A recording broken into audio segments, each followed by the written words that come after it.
Good morning mga kasard. So, kinuha ko muna pala dito yung manok natin dito sa cage at ito transfer ko lang dun sa may kabila. So, ngayon ko lang ulit nahawakan yung manok natin. Ito yung babaeng manok. So, magandang babaeng manok pala ito mga kasards, no? Yan, no? Yan. At mabigat siya. Yung kapatid niya na lalaki doon ay inilipat ko na dahil malalaki na sila, no? At hindi na sila kasya dito sa may cage natin. Masikip na silang dalawa. Kaya naisipan ko ngayon na i-transfer doon para tigi isang cage na sila doon at maluwag yung kanilang ginagalawan. Yan. So sa nakakita ko sa manok na to ay gaya niya, no? Yung itsura talaga ng nanay niya at saka yung pangangatawan. So ayan, sa nakita nyo medyo malapsi siya, no? At ito'y pupurgahin pa natin ulit dahil medyo malapsi, pero magana naman yung kain niya, malakas naman kumain, pero para sure tayo na walang bulate yung katawan niya, yung tiyan niya, ay pupurgahin natin to para mas mamula yung kanyang muka dahil medyo malapsi, no? Yan. So magandang babaeng manok mga kasards, you know? Malaki siya at matangkad. So tingnan natin doon mga kasards yung kapatid niya na purong puti din na manok, no, na asil. So tara, punta tayo doon. Ayan, at dito po sa nakikita ninyo puro bakante yung mga sa loob ng kulungan natin ng manok dahil yung iba doon ay doon natin dinala sa tropa natin, sa kaibigan natin, para doon i-kondisyon yung mga alagang manok natin, lalo na yung mga lalaki, ano, para mas lalong gaganda yung katawan nila. So yun, yung mga malalaki natin ay ando na kay tropa at hila na lang yung naiwan dito sa atin, no? So ayan, yung puting manok na kapatid nitong hinahawakan natin. So maya ay bubuksan ko to para makita nyo, no?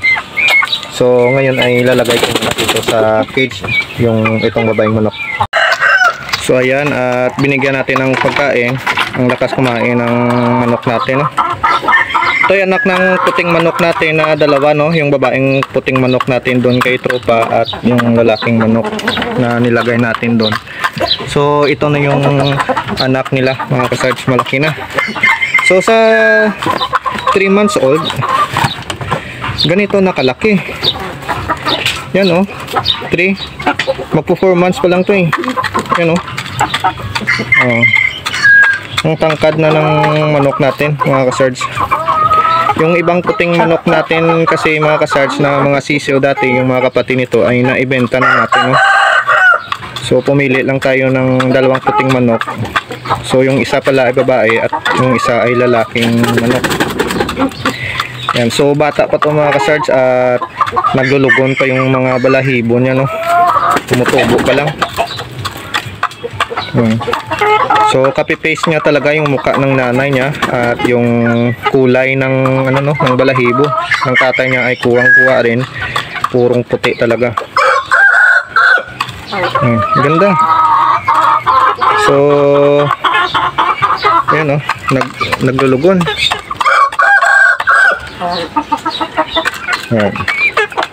So ang maganda dito mga kasards, pag may time tayo ay paliguan natin to para mas gumanda ang balahibo at para kaaya-aya din siya sa camera, no, pag binidyohan natin.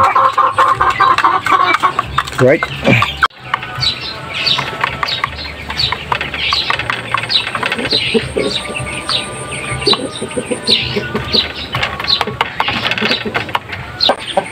So ayun mga kasards, at kamustahin natin dito yung mga alagang sisyo natin. Tingnan natin kung gaano na sila kalaki ngayon. Yan. So medyo blurred, no. Try natin na pasukin.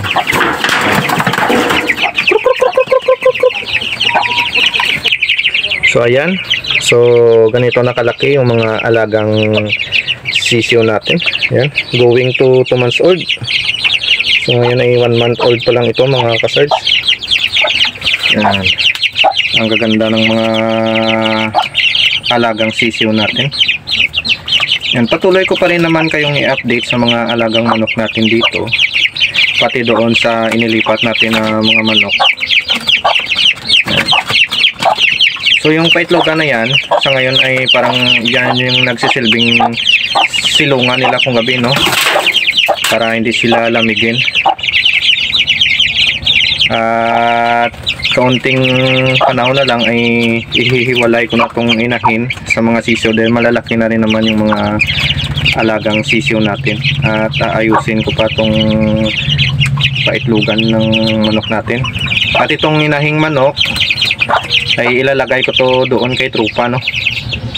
Para makunan niya rin ng rasa at pwede niyang ipares sa mga malalaking manok for meat type and business purposes.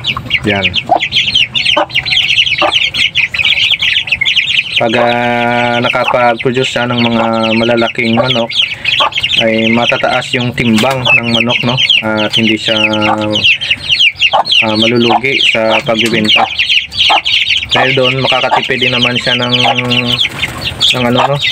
feeds dahil naghahalo siya ng mga organic tulad ng Madre de Agua, malunggay. So ang kagandahan doon ay nilalagyan niya ng ng dahon-dahon yung feeds para makatipid sa pagkain. Yan. So napapanik sila ngayon mga ka-search dahil yung aso ng kuya ko ay nakawala kanina, kaya nagpanik yung mga manok dito, no? At yung ibang bisayang manok natin na dalawa ay nakalabas.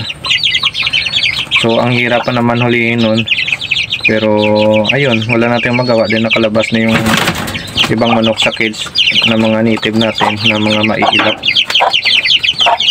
Yan. Ayan, akala nila may aso pa sa labas na gumagala, pero nahuli na ng kuya ko, no, yung mga chitso niya.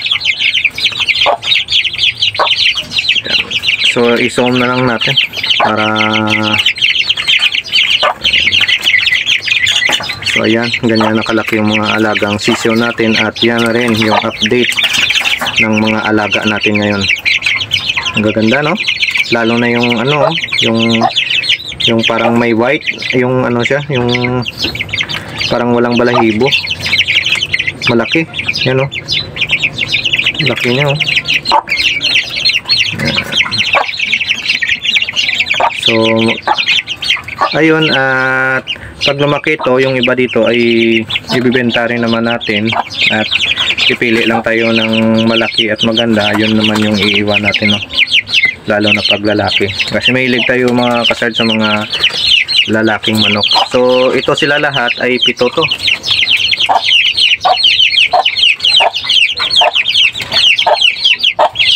Yan.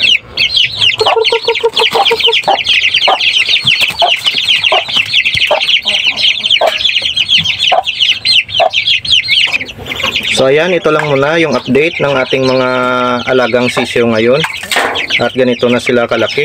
So patuloy ko lang kayong i-update hanggat dito pa tayo sa bahay, no? Hanggat di pa tayo nakaalis dahil magbabakasyon nga tayo. At ayun, subaybayan na lang natin yung paglaki ng mga alaga natin.